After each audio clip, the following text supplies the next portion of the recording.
बड़ी मजेदार बात है। देखिए उदाहरण कितना मजेदार दिया उन्होंने, मरीचिका, यानी ये सोने का मृग, यही तो मृग मरीचिका है जो पिछले 10 साल से ये मृग मरीचिका खिला रहे हैं केजरीवाल जी। सोने का हिरण दिखा के किया क्या, एक पौवे के बदले दूसरा पौवा फ्री दिया।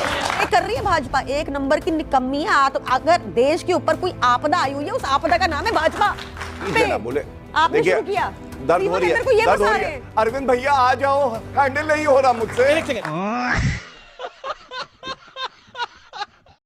दिल्ली चुनाव फिर से दस्तक दे रहा है और वक्त आ गया है कि हम असलियत को पहचानें और सही फैसले लें।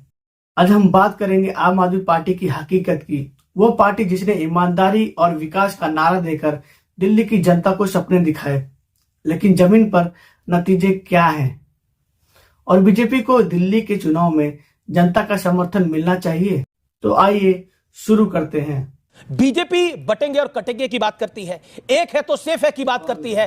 रामायण, अब अरविंद जी ने खुद बोला कि मुझसे गलती हो गई, ये रावण के भक्त हो गई है भारतीय जनता पार्टी, रावण के पक्ष में बोलने लग गई है। बड़ी मजेदार बात है। देखिए उदाहरण कितना मजेदार दिया उन्होंने, मरीचिका, यानी ये सोने का मृग, यही तो मृग मरीचिका है जो पिछले 10 साल से ये मृग मरीचिका खिला रहे हैं केजरीवाल जी। और मैं आपको बताना चाहता हूं, ये जो आप सबने एक संस्कृत की वो कहावत सुनी होगी ना, विनाश काले विपरीत बुद्धि, पर वो पूरा श्लोक शायद बहुतों को न पता, वो इसी संदर्भ में है। वो कहते हैं, न निर्मिते दृश्यते कदैव न शूयते स्वर्णमयी कुरंगी तथापि तृष्णा रघुनंदनस्य विनाश काले विपरीत बुद्धि। यानी न सोने का हिरण कभी बना, न किसी ने देखा, न किसी ने सुना, मगर उसके बाद भी ऐसा माया जाल बुना केजरीवाल जी ने। और लास्ट में मैं कहूंगा, सोने का हिरण दिखा के किया क्या, एक पौवे के बदले दूसरा पौवा फ्री दिया।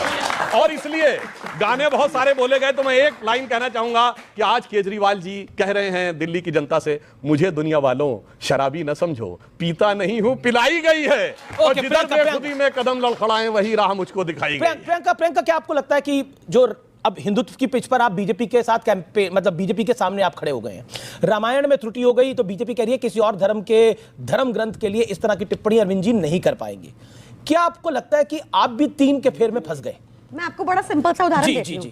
आप सबने वो मूवी देखी है बजरंगी भाईजान? बिल्कुल देखिए, ठीक है ना। उसमें बजरंगी भाईजान मुन्नी को पाकिस्तान छोड़ने गए थे, हमारे प्रधानमंत्री मोदी मुन्नी को भी ले आए हैं और मुन्नी के माता पिता को भी इंडिया में बसा रहे हैं। सीमा हैदर यहाँ ले आए, उसको चुनाव लड़वा रहे हैं, पाकिस्तानी को यहाँ चुनाव लड़वा रहे हैं, और यहाँ पे आपके सामने बड़ी बड़ी बातें करते हैं।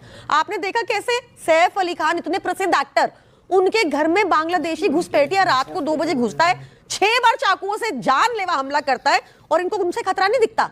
हमारे पंजाबियों को बोल रहे हैं इनसे खतरा है। ये कर रही है भाजपा, एक नंबर की निकम्मी है। तो अगर देश के ऊपर कोई आपदा आई हुई है, उस आपदा का नाम है भाजपा। इस मामले में ये सफल हुए हैं, बताओ। हर चीज में फेल सरकार है ये। फेल, आप कह रहे हैं बीजेपी फेल सरकार है, लेकिन फिर भी तीसरी बार सरकार में आ गए ये लोग। अब देखिए, फेल होने के बाद देखिए अब जनता को समझ आ रहा है कि कितना, देखिए 10 साल, 11-12 साल में जनता को समझ नहीं आया। 10 साल दिए, देखिए कितनी सीट आ रही थी और अब कहां तक पहुंच गए। 2 बैसाखी के साथ सरकार चला रहे हैं। आपका लोकसभा में नंबर, आपका दिल्ली में लोकसभा में नंबर जो 2014 में था वही 2024 में ही आया, यानी 14 में भी शून्य था और 24 में भी शून्य आया। गौरव, आपको चिंता नहीं है सैफ की? क्या आपने फिल्म नहीं देखी सैफ अली खान की? क्या सबसे पहले राष्ट्रीय सुरक्षा का मुद्दा उठाया और मुंह से पाकिस्तान का नाम ले रहे थे। अरे क्योंकि आप बसा रहे हैं यहाँ पे, बोले आपने शुरू किया। दर्द हो रही है। अरविंद भैया आ जाओ, हैंडल नहीं हो रहा मुझसे। एक सेकंड, अब बात बोलिए ना बीच में, अपनी बेइज्जती क्यों कराती है भाई? इज्जत देना चाहते हैं हम लोग आपको। आप लेते हैं अमीर भाई, आप देख लो, मैं फिर कहूंगा बुरा लगेगा। ओके, मैं क्या बोल, देखिए सबसे पहले आपदा कहीं के नरेंद्र मोदी जी वो हैं पाकिस्तान को घुस के ठोका बालाकोट एयर स्ट्राइक में। ये सुनिए, वो नहीं बोले बीच में, वो चुप शांत चुपेगा और ऐसे मिमियाएंगी। अरविंद भैया आ जाओ, यही बताने आया हूं मैं। देखिए अब इन्होंने दूसरी बात कही, फिल्म याद आती है, हमें भी एक फिल्म याद आती है, गजनी। याददाश्त चली जाती है, वैसे अरविंद केजरीवाल की चली गई। इसलिए मैं लेके आया सुधांशु भाई, ये आम आदमी पार्टी का मैनिफेस्टो है। अरे बाकी सबकी छोड़ो, अरविंद केजरीवाल ने स्वयं कहा 3 काम मुझसे हो ही नहीं पाए। मुझे यमुना साफ करनी थी, आई एम सॉरी, मुझसे नहीं हो पाई। मुझे यहाँ की सड़कों को यूरोप जैसा बनाना था, पत्रकार निर्भीक रहा होगा अमीर देवगन जैसा, पूछा क्यों नहीं बनी, मुझसे नहीं हो पाया। तीसरा, हर नल में जल देना था पीने वाला, लाल काला नीला पूरा रेनबो बनता है, यह है इनका जल। और सुनिए, जब बात करते हैं वादों की, लेकिन आपका मुद्दा बटेंगे और कटेंगे भी है क्या इस चुनाव के अंदर? सुनिए, पढ़ेंगे और बढ़ेंगे तो जब इनके पास जब की जब नहीं है। छोटे थे ना, जब छोटे थे तो यही सिखाया जाता था, एक रहेंगे तो सेफ रहेंगे।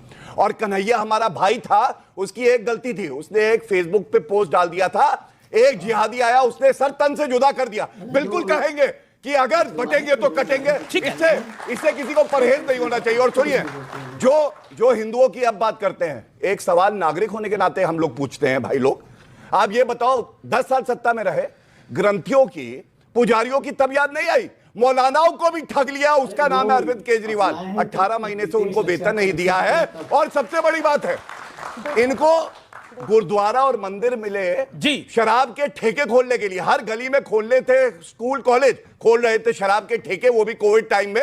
अरविंद केजरीवाल ने 2020 में वादा किया था कि 2025 तक यमुना इतनी साफ हो जाएगी वो खुद उसमें डुबकी लगाएंगे। लेकिन आज यमुना की हालत देखकर यही लगता है कि डुबकी तो दूर, उसके पास खड़े होना भी मुश्किल है। झाग, गंदगी और बदबू, यही है आम आदमी पार्टी सरकार की उपलब्धि। अब बात करते हैं मोहल्ला क्लिनिक की और शिक्षा मॉडल की। विज्ञापनों में ऐसा दिखाया गया जैसे दिल्ली की स्वास्थ्य और शिक्षा व्यवस्था दुनिया में सबसे बेहतर हो गई है, लेकिन सच्चाई ये नहीं है। मोहल्ला क्लिनिक में दवाइयां नहीं है, डॉक्टर नहीं है और स्कूलों में टीचर की कमी है। इतना ही नहीं, स्कूलों का रिजल्ट गिरता जा रहा है, लेकिन केजरीवाल सरकार को सिर्फ विज्ञापनों की चिंता है। शाहीन बाग के दौरान जब दिल्ली की सड़कों पर महीनों तक जाम लगा था, तब केजरीवाल सरकार ने कुछ नहीं किया। और जब कश्मीर फाइल्स फिल्म हिंदुओं के साथ हुए अन्याय को दिखा रही थी, तो केजरीवाल जी ने इस फिल्म को झूठा फिल्म कह दिया था। यही सोच है जो हिंदुओं के दर्द को नजरअंदाज करती है और सिर्फ वोट बैंक की राजनीति करती है। और क्या आप जानते हैं, आम आदमी पार्टी की शिक्षा मॉडल की ब्रांड एम्बेसडर आतिशी मार्लेना का नाम मार्क्स और लेनिन से लिया गया है।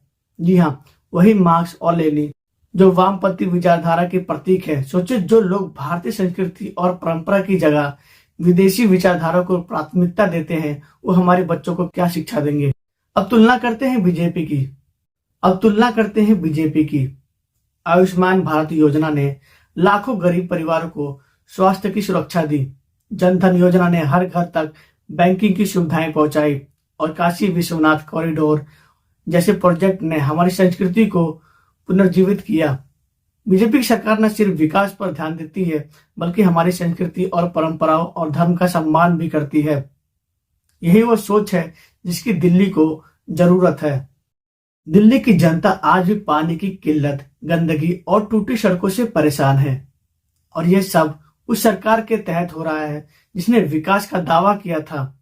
अब वक्त आ गया है कि दिल्ली की जनता इन झूठे वादों को नकारे और एक मजबूत नेतृत्व को चुने जो वास्तव में विकास करे। दोस्तों, ये चुनाव सिर्फ एक पार्टी को हराने का मौका नहीं है, बल्कि दिल्ली को सही दिशा में ले जाने का अवसर है। हमें झूठे वादों और हिंदू विरोधी मानसिकता को नकारना होगा। दिल्ली को विकास, संस्कृति और मजबूती चाहिए, और इसके लिए बीजेपी को समर्थन देना चाहिए। आप क्या सोचते हैं? कमेंट में अपनी राय दीजिए और वीडियो को शेयर करना मत भूलिए। मिलते हैं अगले वीडियो में, तब तक के लिए जय हिंद।